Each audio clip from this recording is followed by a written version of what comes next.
अब हम डिस्कस करते हैं यहाँ पे परफॉर्मेंस ऑफ ट्रांजिस्टर एम्पलीफायर। देखो ट्रांजिस्टर को हम एम्पलीफायर के लिए यूज़ करते हैं कॉमन एमिटर कनेक्शन में।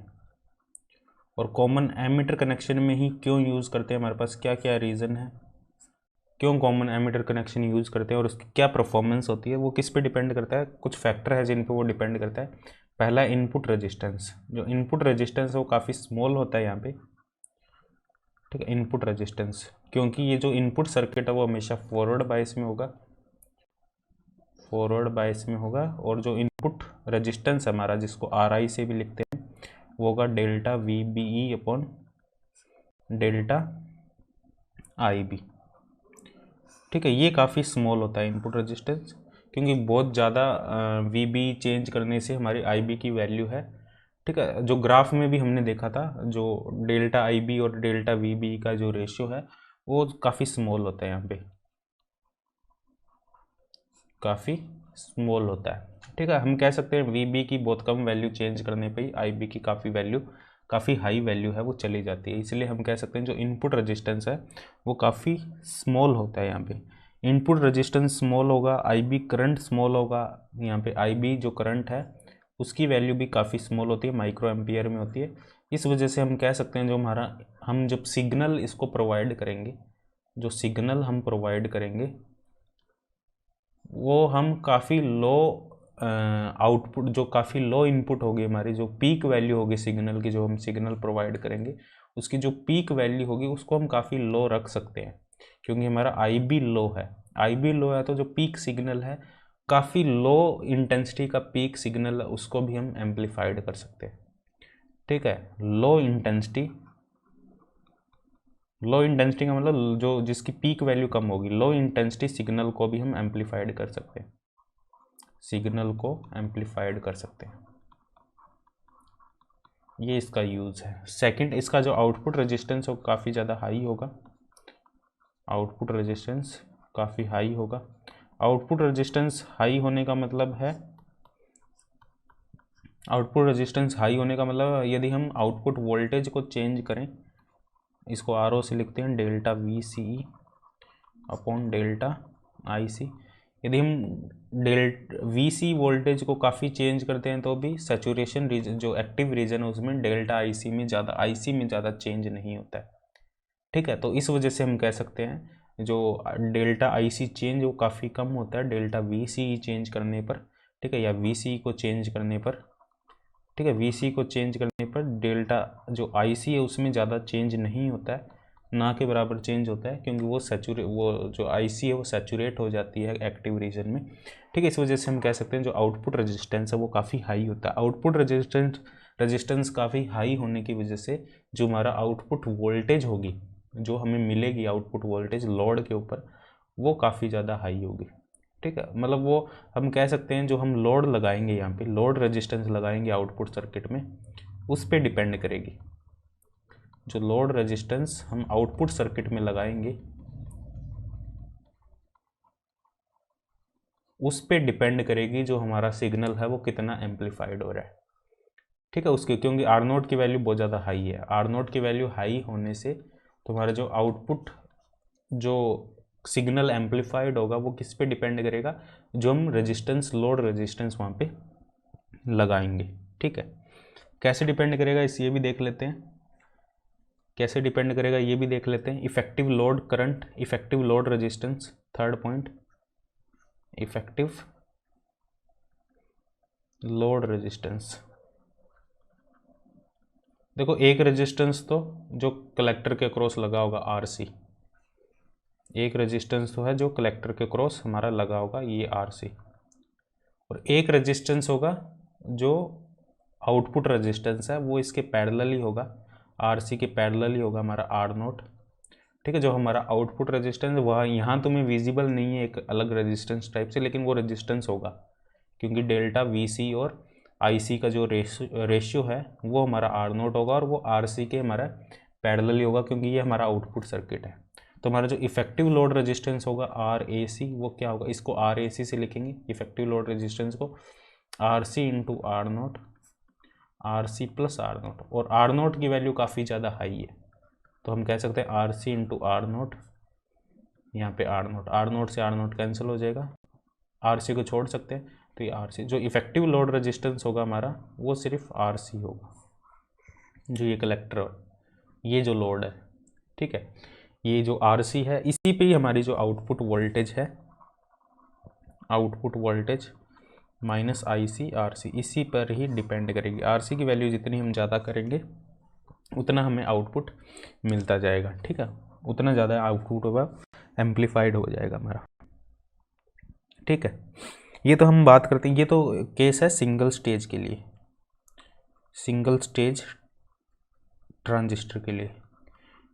यदि हम इसको मल्टी स्टेज में यूज़ करते हैं, यदि मल्टी स्टेज की बात करें, मल्टी स्टेज में हम जो वोल्टेज लेंगे, आउटपुट वोल्टेज, ये मैंने बताया भी था लास्ट क्लास में, 1 और 2 के क्रॉस लेंगे, ये 2.1 यहाँ पे कैपेसिटर लगाएंगे, तो यहाँ पे एक इनपुट रेजिस्टेंस और आ जाएगा हमारे पास।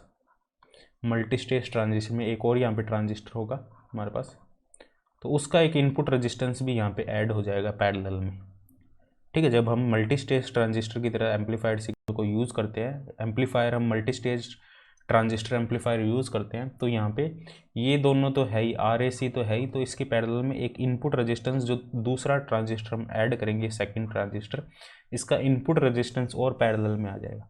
तो अब यहाँ पे जो हमारा इफेक्टिव रेजिस्टेंस होगा वो होगा हमारे पास R A C parallel R I, ये होगा आर आई, आर ए सी तो आर सी है, आर आई प्लस आर सी।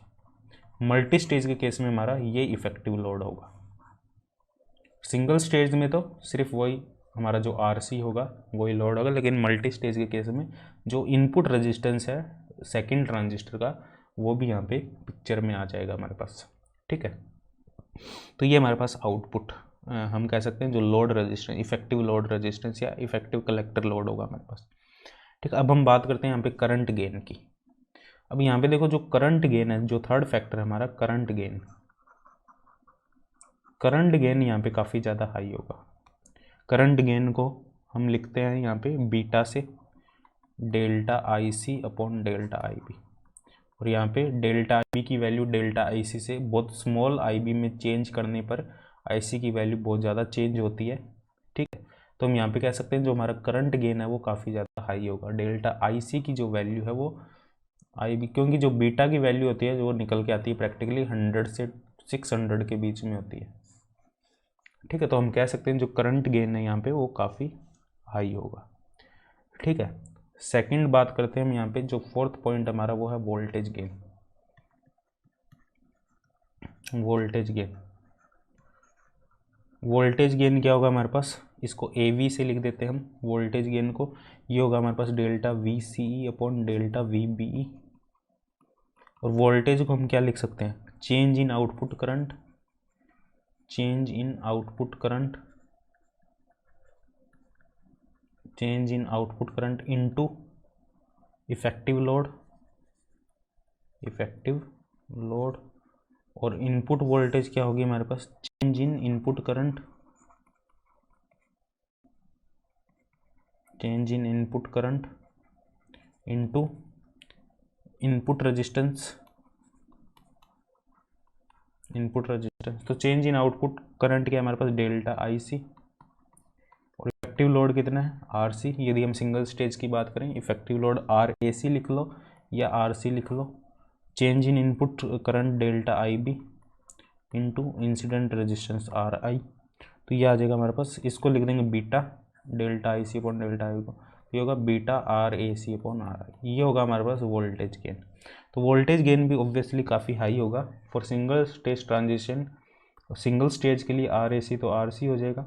यदि मल्टी स्टेज की बात करें तो आर ए सी क्या हो जाएगा हमारे पास, R C into R I plus R C, ठीक है। ये होगा हमारे पास मल्टी स्टेज के लिए।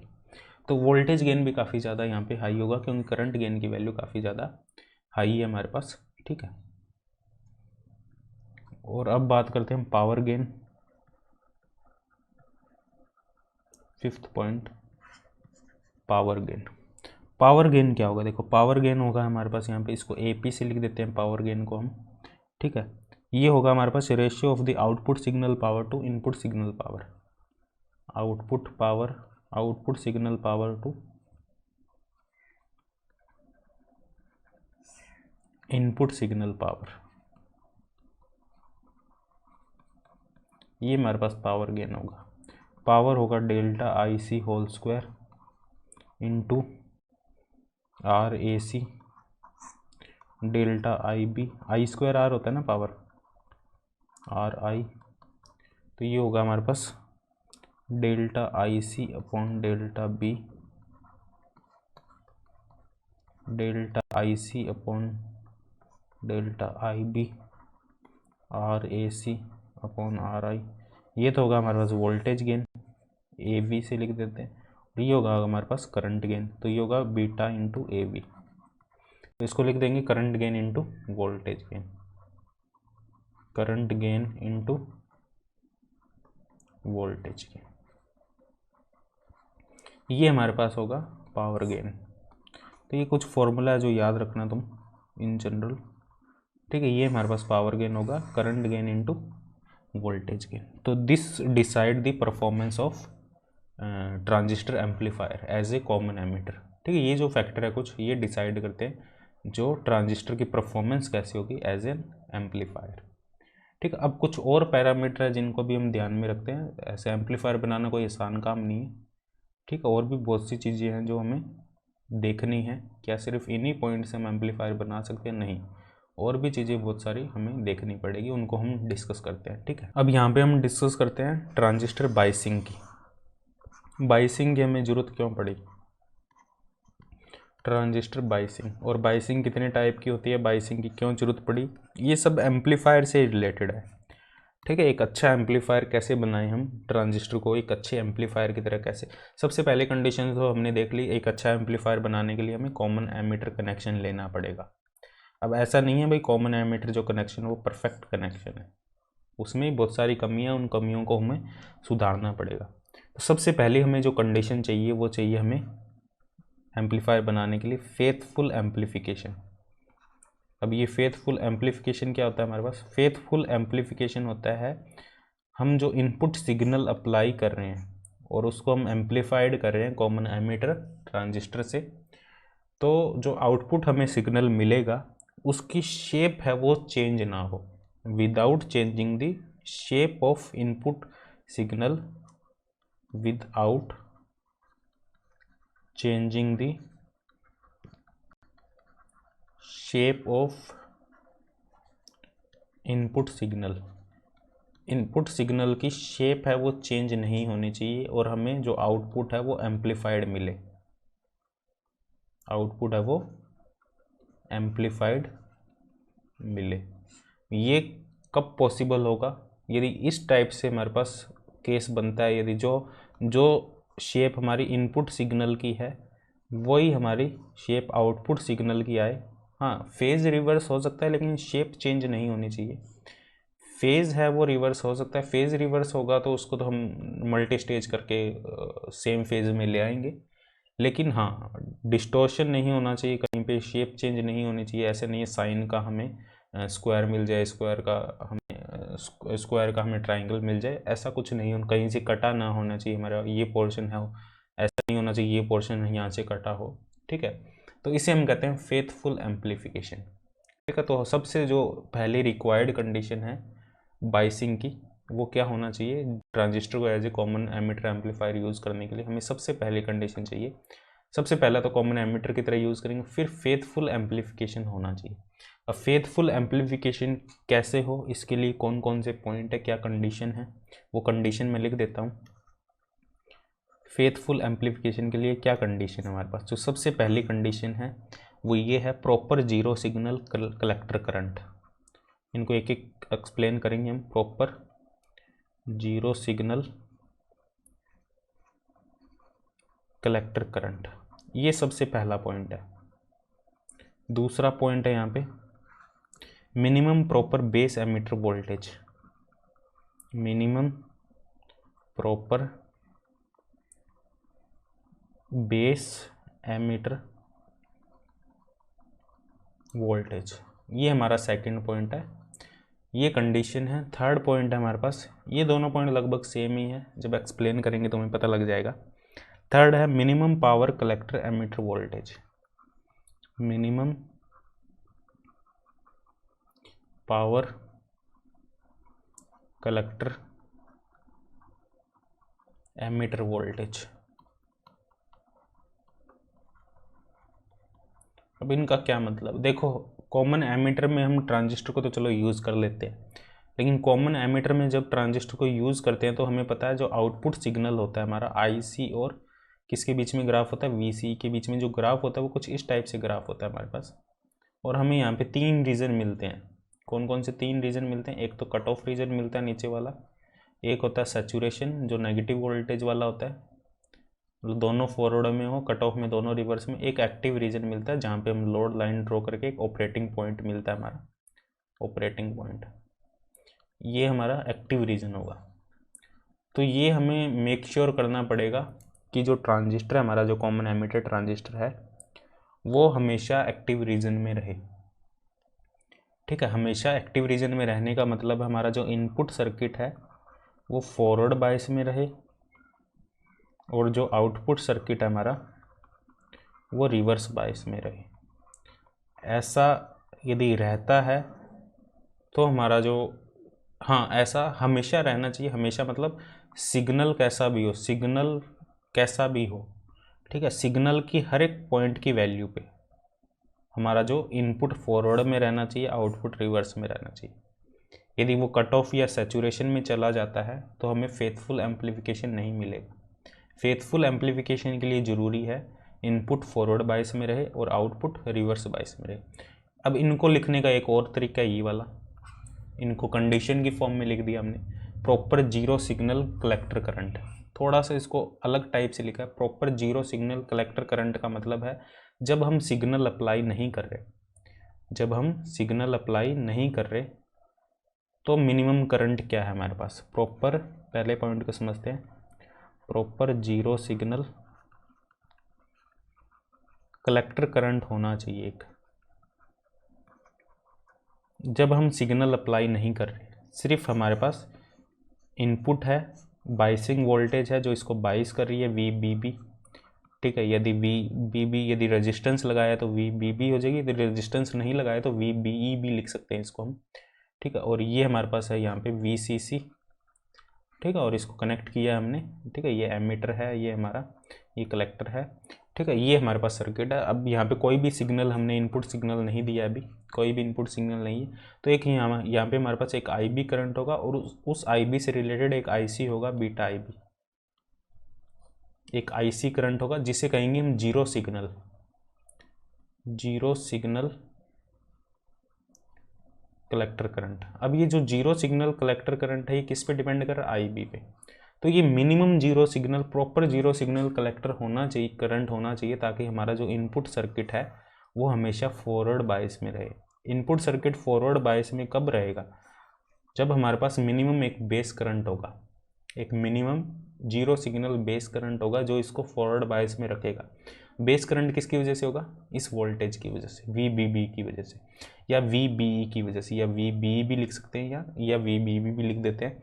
यदि यहाँ रेजिस्टेंस लगाया होता है कोई तो कुछ वोल्टेज यहाँ ड्रॉप हो जाती है और बाकी यहाँ ड्रॉप होती है, इसलिए कई बार इसको VBB भी लिख देते हैं, VBE भी लिख देते हैं। तो इसको हमेशा फॉरवर्ड बायस रखना है। इसको फॉरवर्ड बायस रखना है मतलब यहाँ पे एक IB करंट, एक मिनिमम IB करंट यहाँ पे इस डायरेक्शन में हमेशा फ्लो होना चाहिए। तो यहाँ पे एक मिनिमम हमारे पास एक IC, प्रॉपर एक जीरो सिग्नल करंट IC होना चाहिए।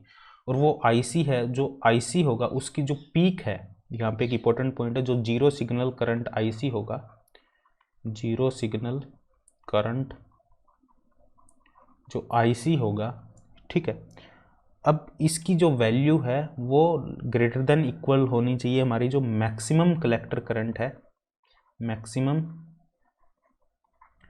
Collector current due to signal alone. ये पॉइंट नोट करने वाला है, जो मैक्सिमम करंट है। देखो एक हमारे पास जब हम सिग्नल अप्लाई करेंगे, यहाँ पे एक सिग्नल अप्लाई करेंगे, उसका हमें आउटपुट मिलेगा, तो आउटपुट, जो आउटपुट हमें करंट मिलता है वो कॉम्बिनेशन में मिलता है, एक तो DC करंट होगा उसमें, एक AC होगा, इन दोनों का कॉम्बिनेशन होता है। तो ये जो IC है जो ओनली सिग्नल की वजह से है, ओनली सिग्नल की वजह से इसकी जो मैक्सिमम वैल्यू होगी उससे आईसी हमेशा ग्रेटर देन और इक्वल होना चाहिए। ऐसा होने से क्या होगा, ऐसा होने से ही हमारा ये जो सर्किट है वो फॉरवर्ड बायस में रह पाएगा, तभी एक मिनिमम वैल्यू आ पाएगी। अदरवाइज क्या होगा, जैसे मान लो ये हमारे पास आईसी है, ये हमारे पास इनपुट करंट है, सॉरी आउटपुट आईसी है, output signal IC, signal collector current है, सिग्नल कलेक्टर करंट है, ठीक है। ये सिग्नल कलेक्टर करंट है और इसकी जो वैल्यू है, मान लो मैक्सिमम वैल्यू है हमारे पास 1 मिली एम्पियर, इसकी जो मैक्सिमम वैल्यू हमारे पास वो है 1 मिली एम्पियर, ठीक है। तो हमारा जो आईसी है जीरो सिग्नल कलेक्टर करंट, उसकी मिनिमम वैल्यू 1 मिली एम्पियर होनी चाहिए।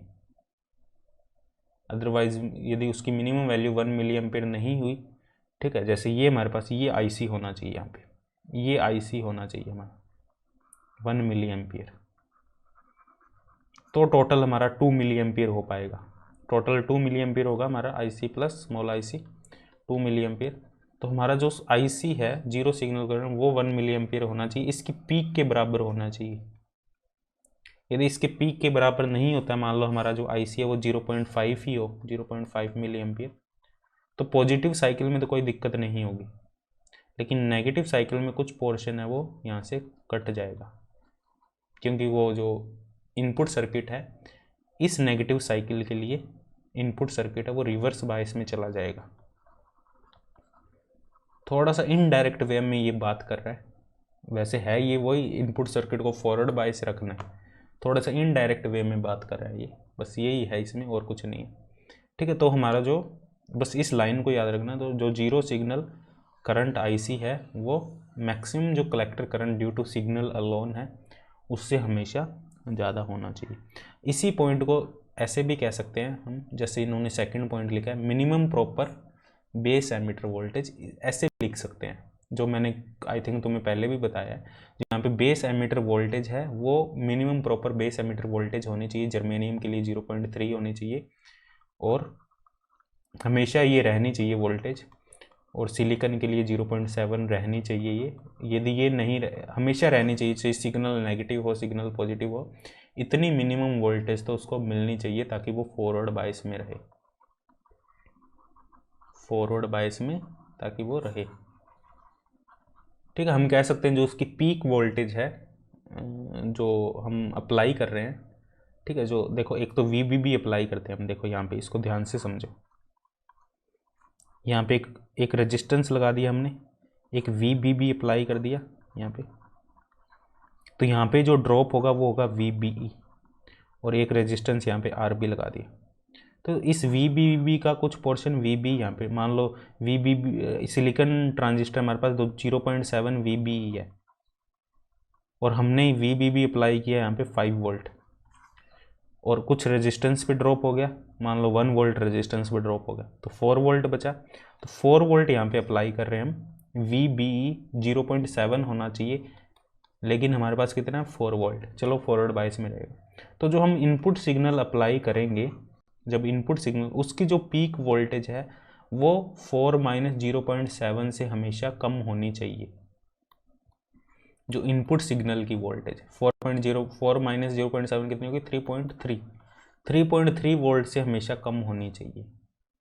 क्यों कम होनी चाहिए? यदि 3.3 से वो ज़्यादा होगी तो जब नेगेटिव हाफ साइकिल आएगा, यदि वो 3.3 से ज़्यादा, तो यहाँ पे ड्रॉप 0.7 नहीं रहेगी, यहाँ पे जो ड्रॉप होगा वो कुछ 0.7 से कम हो जाएगा, तो ये फॉरवर्ड बायस में नहीं रहेगा, यही कहने का मतलब है यहाँ पे, ठीक है। तो हमारा जो इनपुट सिग्नल वोल्टेज है उसकी जो मैक्सिमम वैल्यू है वोल्टेज की, ठीक है, वो एक फिक्स लिमिट में होनी चाहिए, वो इस पर भी डिपेंड करती है कुछ, ठीक है। और ये बहुत ज़्यादा भी अप्लाई नहीं कर सकते हम VBB, क्योंकि यदि बहुत ही ज़्यादा अप्लाई कर दिया हमने तो यहाँ पे जो ड्रॉप है हमारा वो बहुत ज़्यादा हो जाएगा, ड्रॉप बहुत ज़्यादा हो जाएगा, तो ट्रांजिस्टर है वो फॉरवर्ड बायस में तुम्हें भी पता है एक लिमिट तक ही वो काम करता है, उसके बाद वो भी सड़ जाता है, ठीक है। तो वो सब चीज़ें भी यहाँ पे मैटर करती है, ठीक है। तो ये 2 पॉइंट हो गए। तीसरा पॉइंट ये minimum power collector ammeter voltage, third point है। थर्ड पॉइंट देखो क्या है, minimum power collector ammeter voltage, जो आउटपुट में जो वोल्टेज है VCE, इन 2 पॉइंट के बीच की जो वोल्टेज है वो भी एक मिनिमम वैल्यू होनी चाहिए ताकि प्रॉपर रिवर्स बायस मिल सके उसे, प्रॉपर रिवर्स बायस। देखो यदि वी सी 0 है तो हम नहीं कहेंगे ये रिवर्स बायस है, लेकिन प्रॉपर रिवर्स बायस नहीं है। प्रॉपर रिवर्स बायस होना ज़रूरी है ताकि वो कलेक्टर है वो उसमें जो एमीटर से आने वाले चार्ज कैरियर हैं उनको अच्छे से अट्रैक्ट कर पाए। प्रॉपर रिवर्स बायस के लिए क्या जरूरी है, वी की मिनिमम वैल्यू जरूरी है, और वो मिनिमम वैल्यू 0.7 सिलिकॉन, 0.5 जर्मेनियम इनके लिए होती है, जिसे नी वोल्टेज भी कह देते हैं हम, नी वोल्टेज, इसे हम कह देते हैं नी वोल्टेज। तो ये मिनिमम ये वैल्यू भी होनी चाहिए हमारे पास, ठीक है। तब हम कहेंगे हमारा जो एम्प्लीफिकेशन है वो फेथफुल एम्प्लीफिकेशन होगा, ठीक है। तब हम कहेंगे जो हमारा एम्प्लीफिकेशन होगा वो फेथफुल एम्प्लीफिकेशन होगा। इसको एक लाइन में भी हम लिख सकते हैं इस कंप्लीट को, ठीक है। एक लाइन में कैसे लिखें इसको, मैं तुम्हें लिख देता हूँ यहाँ पे, फेथफुल एम्प्लीफिकेशन को एक लाइन में लिख देता हूँ। The proper flow of zero signal, the proper flow of zero signal, the proper flow of zero signal collector current, zero signal collector current and the maintenance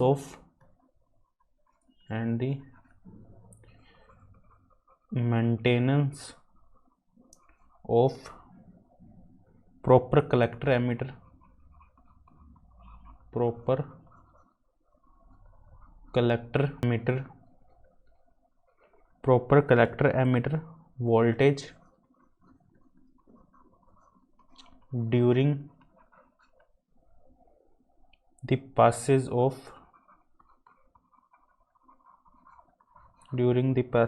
signal is known as transistor biasing, या faithful amplification, या transistor biasing भी कह देते हैं, या faithful amplification.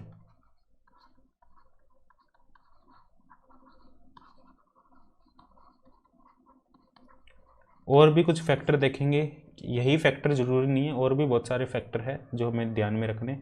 ये तो हमारी कंडीशन होएगी, 2 या 3 पॉइंट ये तो होएगी। पहला पॉइंट तो ये कॉमन एमीटर होना चाहिए, फिर 2 या 3 पॉइंट ये सर्टिफाई होने चाहिए, और भी बहुत सारे पॉइंट हैं, उनको भी हम देखते हैं धीरे धीरे करके, उनको भी ध्यान में रखते हैं। टेम्परेचर डिपेंडेंस को भी ध्यान में रखना पड़ेगा हमें, टेम्परेचर पे कैसे डिपेंड करता है। यदि हम ट्रांजिस्टर हमारा, जैसे हम एम्प्लीफिकेशन कर रहे हैं और अचानक से हमारा ट्रांजिस्टर ख़राब हो जाता है, या हमारे पास सेम ट्रांजिस्टर, 2 सेम ट्रांजिस्टर हो, लेकिन क्या वो जो एम्प्लीफिकेशन करेंगे वो हमेशा सेम करेंगे, ऐसा भी नहीं पॉसिबल। मल्टी स्टेज ट्रांजिस्टर में वहाँ पे दिक्कत हो जाएगी भाई, ठीक है। मल्टी स्टेज जो ट्रांजिशन होगा, ठीक है, जो मल्टी स्टेज ट्रांजिशन हम करेंगे वहाँ पे थोड़ी सी प्रॉब्लम हो सकती है, ठीक है, मल्टी स्टेज एम्प्लीफिकेशन में। क्योंकि जो 2 सेम ट्रांजिस्टर ले लो तुम, तो भी वो सेम ट्रांजिस्टर लेने के बाद भी वो सेम नहीं होते, क्योंकि जो मॉडर्न टेक्नोलॉजी है जहाँ से ट्रांजिस्टर हम बनाते हैं, फॉर्म करते हैं, वो इतनी एडवांस नहीं है। ट्रांजिस्टर बनाने की जो टेक्नोलॉजी है वो इतनी एडवांस नहीं है। तो यदि 2 ट्रांजिस्टर तुम सब कुछ सेम रख के एग्जैक्ट सेम बनाओ, तो भी उनके अंदर जो बीटा और जो वेरिएंट होते हैं, उनके जो पैरामीटर होते हैं, बीटा और वी बी, ये जो पैरामीटर होते हैं ये चेंज हो जाते हैं, सेम नहीं रहते कितने, क्योंकि टेक्नोलॉजी इतनी एडवांस नहीं है ट्रांजिस्टर बनाने की, इस वजह से, ठीक है। तो जो 2 ट्रांजिस्टर तुम सेम कैटेगरी की 2 ट्रांजिस्टर लो, तो उनमें बीटा की वैल्यू अलग होगी, बी की वैल्यू अलग होगी, उनके लिए थोड़ा सा वेरिएशन होता है, तो इनको भी ध्यान में रखना पड़ता है हमें, ठीक है। तो और पैरामीटर को हम देखते हैं यहाँ पे। तो अब डिस्कस करते हैं और कौन से पैरामीटर है जिनको हमें ध्यान में रखना है, ताकि जो बाइसिंग है वो हमारी फेथफुल बाइसिंग हो, या एम्प्लीफिकेशन है वो फेथफुल एम्प्लीफिकेशन हो। इसमें जो नेक्स्ट पॉइंट हमारा वो है inherent variation of transistor parameter.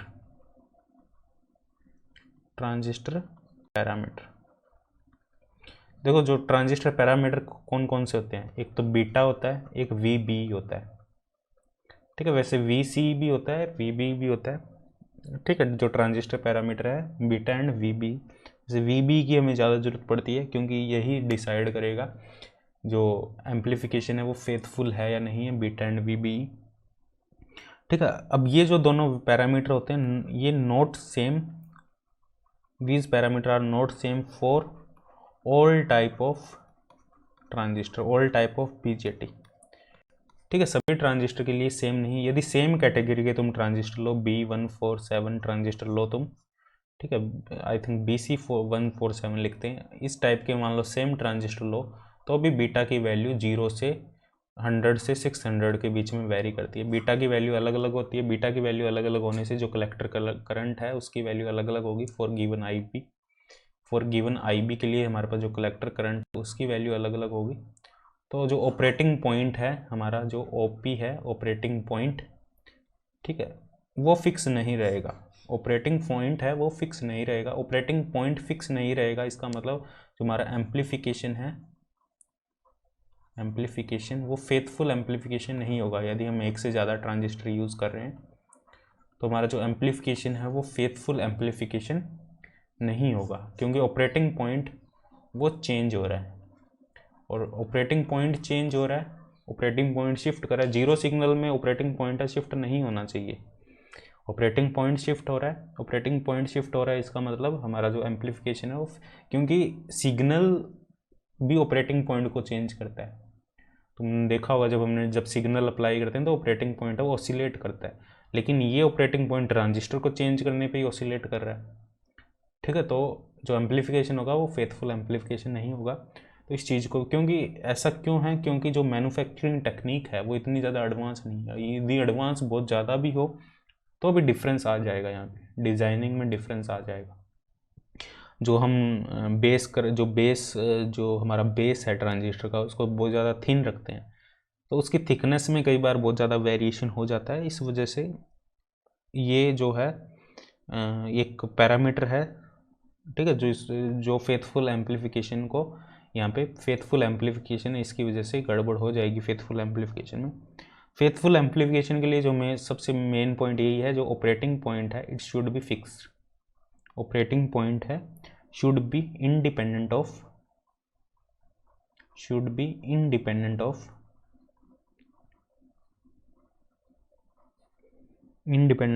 Transistor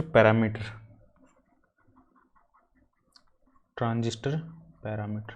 जो ऑपरेटिंग पॉइंट है वो ट्रांजिस्टर पैरामीटर से इंडिपेंडेंट होना चाहिए। इसी के लिए ही हम ट्रांजिस्टर की बाइसिंग करते हैं, ताकि हमारा जो ट्रांजिस्टर बाइसिंग किस लिए हम करते हैं। ट्रांजिस्टर बाइसिंग करने का एक ही रीज़न है, बाइस अलग अलग टाइप की होती है, वो सारी बाइसिंग हम पढ़ेंगे। ट्रांजिस्टर बाइसिंग करने का एक ही रीज़न है, ऑपरेटिंग पॉइंट है वो फिक्स हो जाए, वो इंडिपेंडेंट हो जाए। जो ट्रांजिस्टर पैरामीटर है उन पे वो डिपेंड ना करे। ट्रांजिस्टर पैरामीटर और कौन से हैं?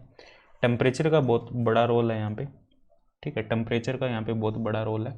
टेम्परेचर चेंज करने से क्या होता है, हमारा टेम्परेचर भी चेंज होगा, एनवायरनमेंट का टेम्परेचर चेंज होगा। टेम्परेचर चेंज होने से क्या होगा, जो हमारा लीकेज करंट है वो बढ़ेगा। जैसे हमने IC का फॉर्मूला लिखा था, beta IB plus beta plus 1 ICBO, ये तुम्हें याद होगा फॉर्मूला। ये हमने एक फॉर्मूला लिखा था। यहाँ पे जो ICBO है ये है लीकेज करंट। लीकेज करंट की वैल्यू है वो इंक्रीज होगी यदि हम टेम्परेचर को चेंज करते हैं। टेम्परेचर चेंज होगा एनवायरनमेंट का, ट्रांजिस्टर का टेम्परेचर ऑब्वियसली चेंज होगा, करंट फ्लो होगा, ठीक है, हीट डेसिपेटेड होगी। ICBO इंक्रीज होगा, IC चेंज होगा। IC चेंज होगा तो ऑपरेटिंग पॉइंट चेंज होगा। टेम्परेचर वेरिएशन से ऑपरेटिंग पॉइंट चेंज होगा तो हमें जो एम्पलीफिकेशन मिलेगी वो फेथफुल एम्पलीफिकेशन नहीं होगी। तो इस चीज़ को भी ध्यान में रखना है, टेम्परेचर डिपेंडेंस ना हो। Operating the biasing should be such that the operating point will not be changed, ठीक है। द बाइसिंग वो ऐसी होनी चाहिए ताकि ऑपरेटिंग पॉइंट है वो चेंज ना हो, ठीक है। ऑपरेटिंग पॉइंट जो मेन फैक्टर यही है, operating point should not be change. चाहे टेम्परेचर चेंज करो, चाहे ट्रांजिस्टर है, एक से ज़्यादा ट्रांजिस्टर यूज में लो सेम टाइप के, operating point should not be changed. इसे हम कहते हैं स्टेबलाइजेशन ऑफ ट्रांजिस्टर। तो बाइसिंग, ट्रांजिस्टर की बाइसिंग करने का एक मेन रीज़न यही है कि ऑपरेटिंग पॉइंट चेंज ना हो। इस टाइप से ट्रांजिस्टर की बाइसिंग की जाए कि ऑपरेटिंग पॉइंट हमारा चेंज ना हो। यदि ऑपरेटिंग पॉइंट ही चेंज होने लग गया तो हमारा जो सिग्नल है वो उसमें नॉइज़ आने लग जाएगी। नॉइज़ का मतलब है वो मिक्स वैल्यू आने लग जाएगी, ठीक है। जो एम्पलीफिकेशन है वो फेथफुल एम्पलीफिकेशन नहीं होगा हमारे पास, ठीक है। और बहुत ज़्यादा टेम्परेचर बढ़ने से क्या होगा, बहुत ज़्यादा टेम्परेचर बढ़ने से ICBO की वैल्यू बहुत ज़्यादा हो जाएगी, IC की वैल्यू बहुत ज़्यादा होगी, ट्रांजिस्टर है वो बर्न हो जाएगा, ट्रांजिस्टर बर्न हो जाएगा। इसे हम कहते हैं सेल्फ डिस्ट्रक्शन ऑफ ट्रांजिस्टर। तो इस चीज़ का भी हमें ध्यान में रखना पड़ेगा। ये क्यों हो रहा है, लीकेज करंट के एकदम से बढ़ने की वजह से, टेम्परेचर बढ़ने की वजह से। तो हमें ये बाइसिंग कुछ इस टाइप से करनी है ट्रांजिस्टर की, ताकि जब टेम्परेचर बढ़े, लीकेज करंट बढ़े, ठीक है, टेम्परेचर तो बढ़ेगा, एनवायरनमेंट का टेम्परेचर बढ़ेगा, लीकेज या ट्रांजिस्टर का अंदर का टेम्परेचर बढ़ेगा, लीकेज करंट बढ़े, तो हमारा जो कलेक्टर करंट है वो बढ़े लेकिन वो दोबारा उसी पोजीशन में आ जाए। कुछ ऐसी हमें बाइसिंग करनी पड़ेगी, कुछ ऐसा हमें करना पड़ेगा ताकि जो ऑपरेटिंग पॉइंट, चलो शिफ्ट तो होगा, टेम्परेचर चेंज होने की वजह से शिफ्ट होगा, लेकिन वो तुरंत उसी पोजीशन में आ जाए वापस। तो इस टाइप से हमें कुछ बाइसिंग करनी होगी, ठीक है। तो अब इसको मैथमेटिकली हम रिप्रेजेंट करते हैं स्टेबिलिटी फैक्टर से, ठीक है। जो बाइसिंग है वो अच्छी है, ख़राब है, कैसी बाइसिंग है, ये डिसाइड करते हैं हम स्टेबिलिटी फैक्टर से।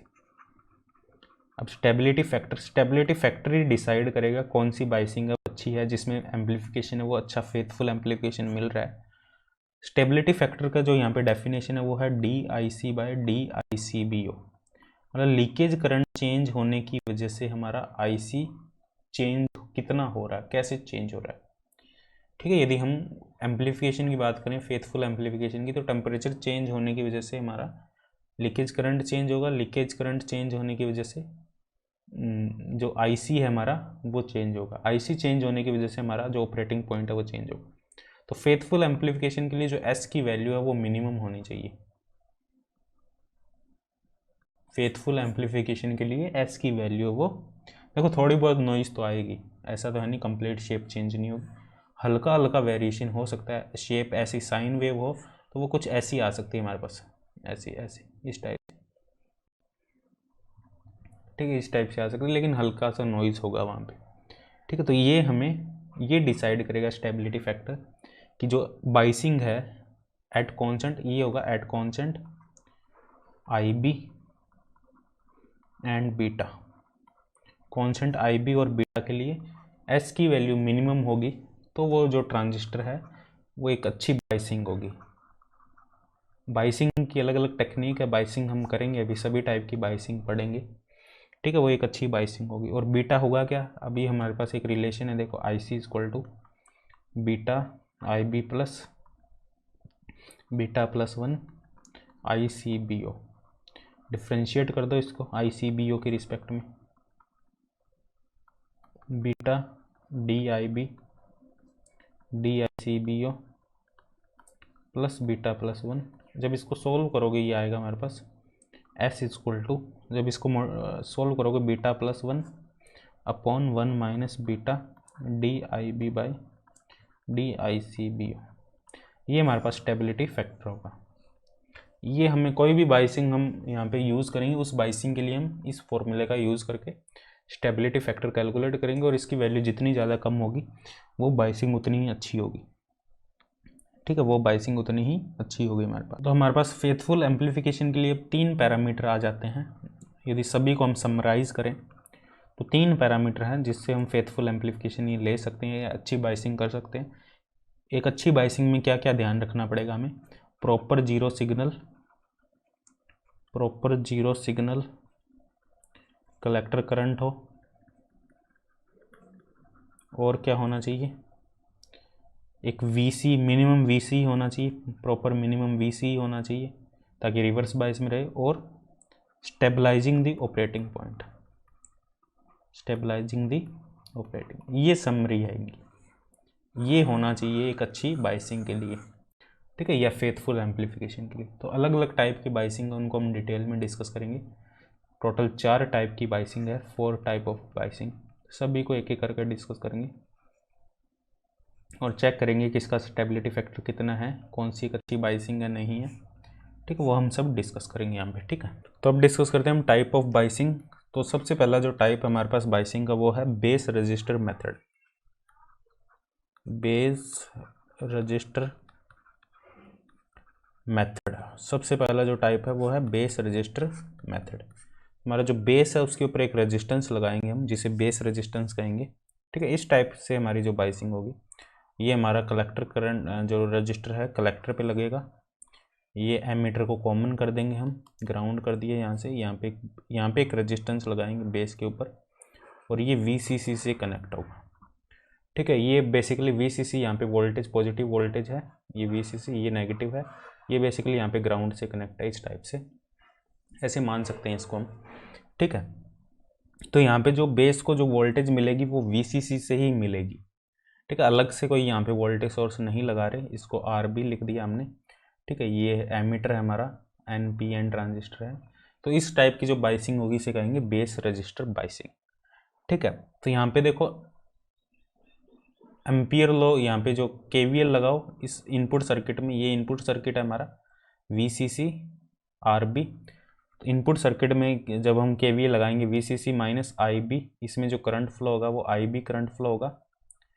ठीक है, IB RB माइनस यहाँ पे जो वोल्टेज ड्रॉप होगी वो होगी VBE इक्वल टू 0। तो RB क्या आ जाएगा, यहाँ पे RB आ जाएगा हमारे पास VCC minus VBE upon IB। ठीक है, ये हमारे पास RB रेजिस्टेंस होगा जो हम लगा रहे हैं, और IC होगा यहाँ पे हमारे पास बीटा IB। ठीक है, जीरो सिग्नल करंट है ये, zero signal current. Output voltage क्या होगी, आउटपुट में KVL लगाओ, इसमें KVL लगाएंगे तो क्या आएगा हमारे पास, इसमें KVL लगाएंगे तो ये आएगा VCC minus ICRC, VCC minus VCE equal to 0। तो यहाँ से VCE आ जाएगा हमारे पास VCC माइनस ICRC। तो ये हमारे पास ऑपरेटिंग पॉइंट आ जाएंगे, IC और VCE, ये ऑपरेटिंग पॉइंट होंगे दोनों लोड लाइन में। अब यहाँ पे इसकी हमें स्टेबिलिटी चेक करनी है, जो स्टेबिलिटी फैक्टर है वो क्या है इसका। ठीक है, जो स्टेबिलिटी फैक्टर है वो क्या होगा इस सर्किट का। स्टेबिलिटी फैक्टर क्या है हमारे पास, स्टेबिलिटी फैक्टर S निकालने के लिए हमें क्या निकालना है, DIB अपॉन DIC। देखो स्टेबिलिटी फैक्टर का फॉर्मूला देखो, हमें ये कैलकुलेट करना है DIB अपॉन DIC, सॉरी ये IC होगा, ICB नहीं होगा, DIC होगा। IC के रिस्पेक्ट में डिफ्रेंशिएट कर रहे हैं ना हम इसको, सॉरी ICBO के रिस्पेक्ट में डिफ्रेंशिएट कर रहे हैं। तो इसको चेक करो एक बार, स्टेबिलिटी फैक्टर ये था हमारे पास DIC अपॉन DICBO, इसको ICBO के रिस्पेक्ट में हमने डिफ्रेंशिएट किया। देखो इसको ICBO के रिस्पेक्ट में हमने डिफ्रेंशिएट किया, इसको ICBO के रिस्पेक्ट में नहीं करना हमें, इसको IC के रिस्पेक्ट में डिफ्रेंशिएट करो स्टेबिलिटी फैक्टर को। IC के रिस्पेक्ट में इसको इक्वेशन को डिफ्रेंशिएट किया, ये आएगा 1 बीटा DIB अपॉन DIC। ठीक है, DIB upon DIC plus beta plus 1 DICBO upon DIC। ठीक है, ये हमें कैलकुलेट करना है। तो जब इसको सॉल्व करोगे ये आएगा हमारे पास, ये इसको लिख देंगे 1/s, इसको लिख देंगे 1/s, क्योंकि s ऐसे डिफाइंड है। तो s यहाँ से आएगा हमारे पास बीटा प्लस 1, इसको सही कर लेना, 1 minus beta DIB upon DIC, इसको चेक कर लेना। ठीक है, ये सही कर लेना, यहाँ पे DIB अपॉन DIC होगा। ठीक है, तो जो हम पहली टाइप की बाइसिंग है इसमें जो स्टेबिलिटी फैक्टर होगा वो होगा beta plus 1 beta minus, sorry 1 minus beta DIB upon DIC। ठीक है, तो DIB अपॉन DIC में कैलकुलेट करना है। तो इनपुट वोल्टेज देखो, इनपुट वोल्टेज, इनपुट ये है हमारे पास VCC IB RB minus VBE।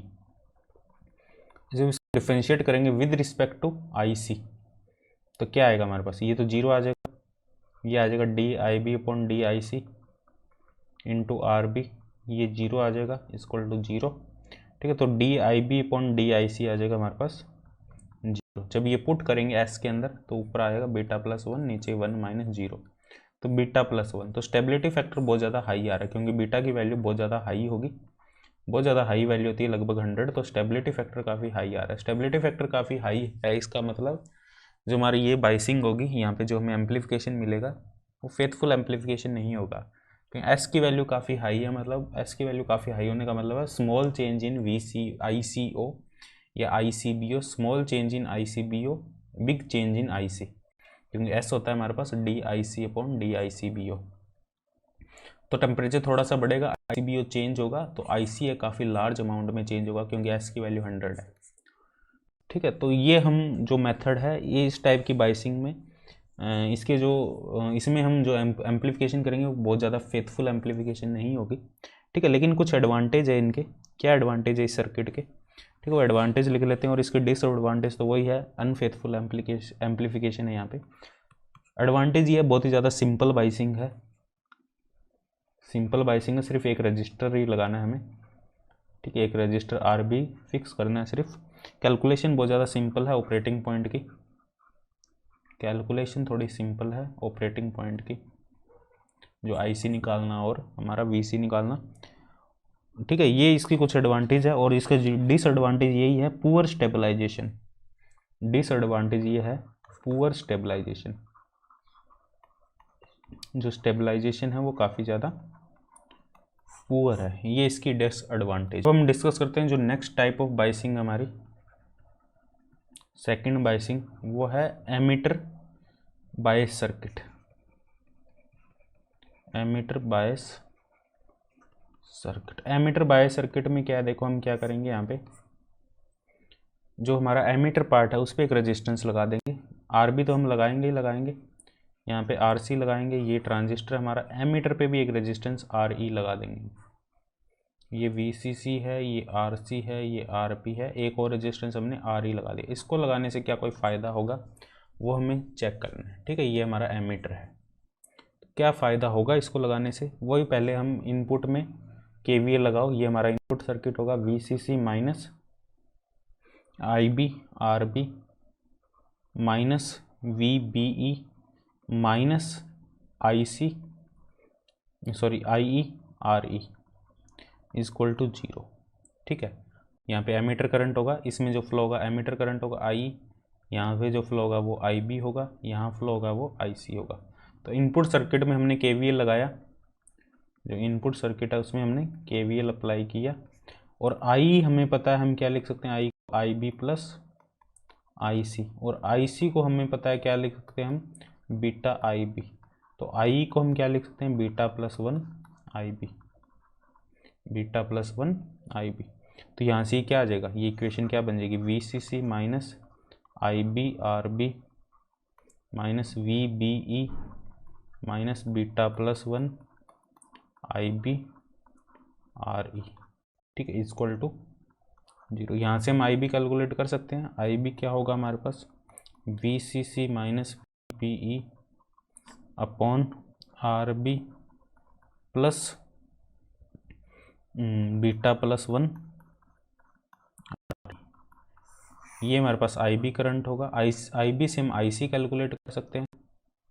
ठीक है, बीटा IC कैलकुलेट कर सकते हैं, और आउटपुट जो सर्किट होगा हमारा, वो आउटपुट क्या होगा, VCC minus IC RC minus VCE minus IE RE equal to 0, ये हमारा आउटपुट होगा।